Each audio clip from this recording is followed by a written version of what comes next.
My taters are ready, I would imagine. I pulled some out the other day. The skins looked close. And I need to start working on these before the rain starts. Got 2 rows of reds here. I don't think my white's done very good at all. I got 2 rows of whites over there. They're 100 foot long each. We've ate a lot of potatoes all spring, all summer. Dug a lot out. But I think I have a lot of potatoes in there, so let's look and see how many reds we got. We'll do about a half row at a time.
Here's a little, gets rolled up in the sides. Just take I use an old 6-prong pitchfork and just go back down each one of them are raking and find a few extra potatoes. We don't want to leave nothing. See, there's a big pretty one. You gotta be careful, you don't want to run your fork through your taters.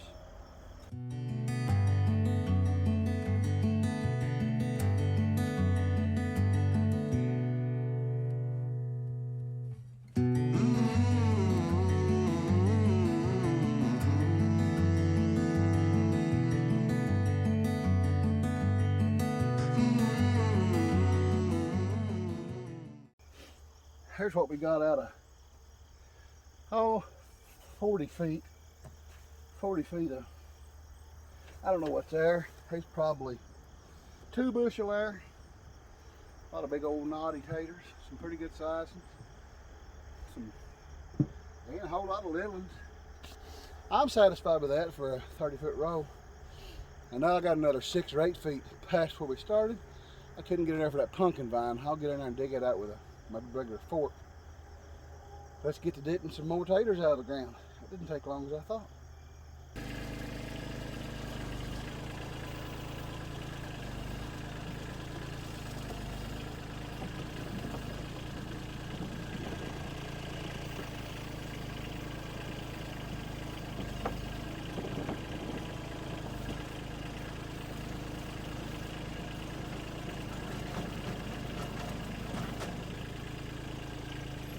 Ain't as many of them when you pour them out on the deck.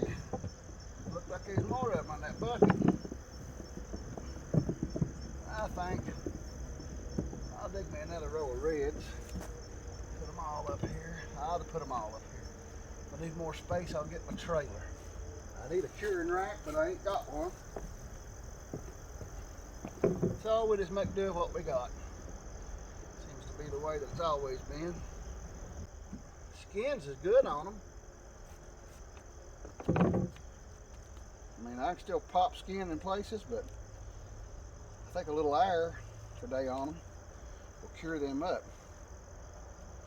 They don't need to be in the ground no longer.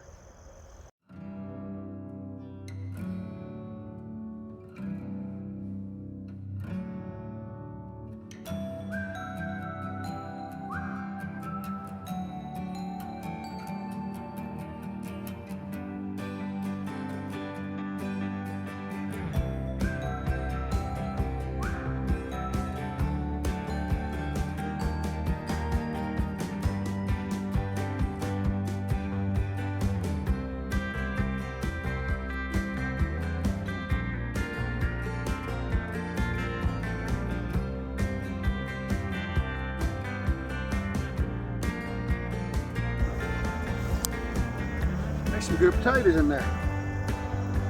Starting to eye again. I'm going to come out. Go back through this along the edges with my pitchfork here again. Make sure I don't miss many. I don't think I got many more out of that row than out of that half row, to be honest with you. We'll see in a minute.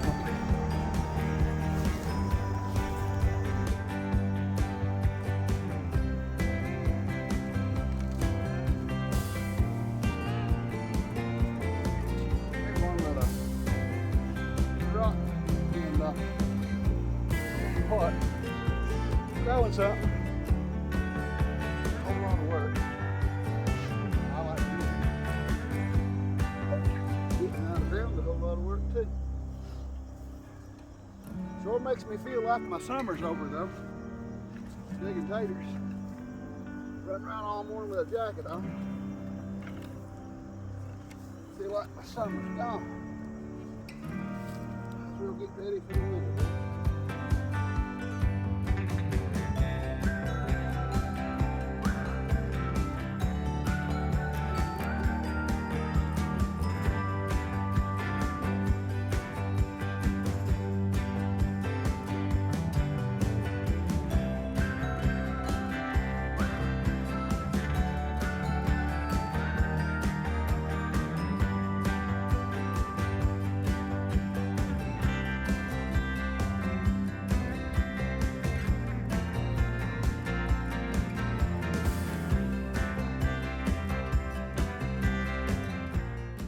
Weeks after they started blooming, we had a lot of potatoes all summer.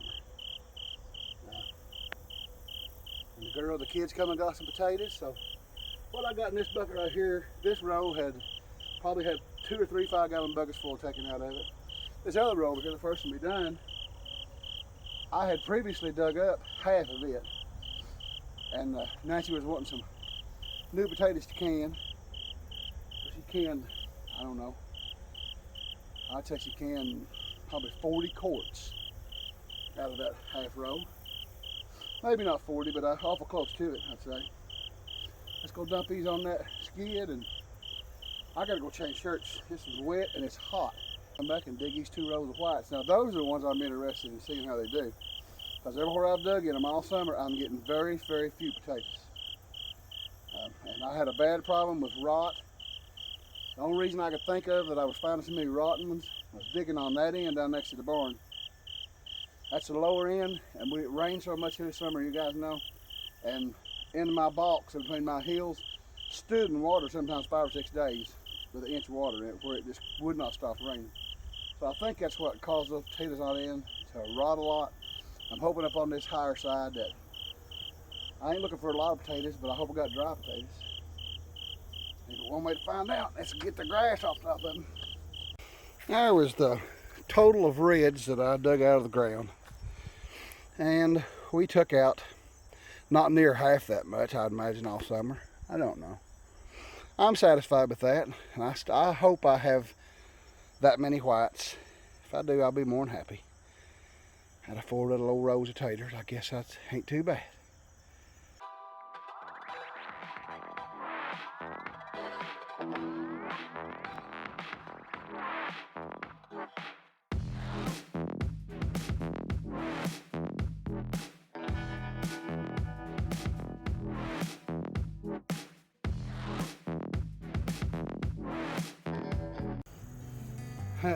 It wasn't worth dragging it back through there. There just wasn't no potatoes in that row. I'd say I didn't get 2 5-gallon buckets. They were small. That was dug in some through the summer, but like I said, I didn't like the way that these whites was putting off all year. Potatoes came up fantastic, and they really did good. I mean, big, bushy, big potatoes, flowery. But early on, we got a killer frost here on Mother's Day. Seems to me like this one was Mother's Day. Bad freeze. And my potatoes was that tall. They was 14 inches tall, bushed out and green, and it froze so hard that it froze them off right top of the ground. It took them 3 weeks to bounce back. The red ones bounced back within two weeks. 3 weeks later, these things here were still trying to come back, and they were small. They eventually come back and made a real nice, pretty bush. But that end down there stays so wet, like I was saying earlier.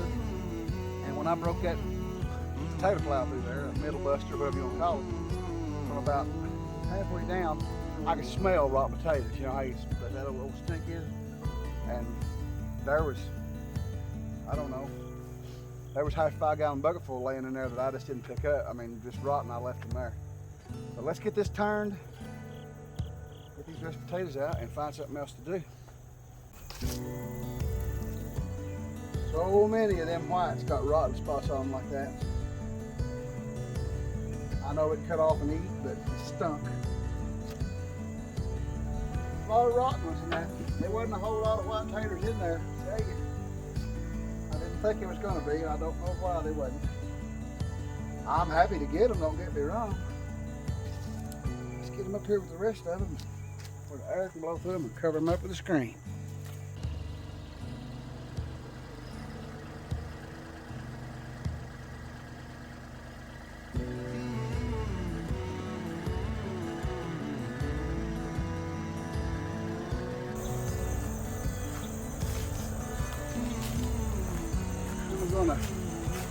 It's cloudy today. I ain't too afraid of them sunburning, but I'm gonna put this shade cloth on top of them and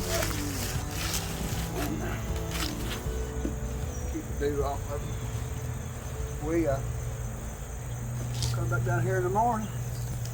I'll stir them around a little bit more, roll the wet sides up. If the weather will hold out for me, I think I'll leave them here for, I don't know, today's Wednesday, Thursday, Friday. The weather will hold out for them. I'll let them stay there about 4 days. Probably have to put them on my wagon and put them in the barn and finish curing them. I like to cure them for 8 or 9 days. But anyway, guys, there's my tater harvest. I don't know what time of day it is. I'm hungry, so it's bound to be noon. Anyway, thanks for watching.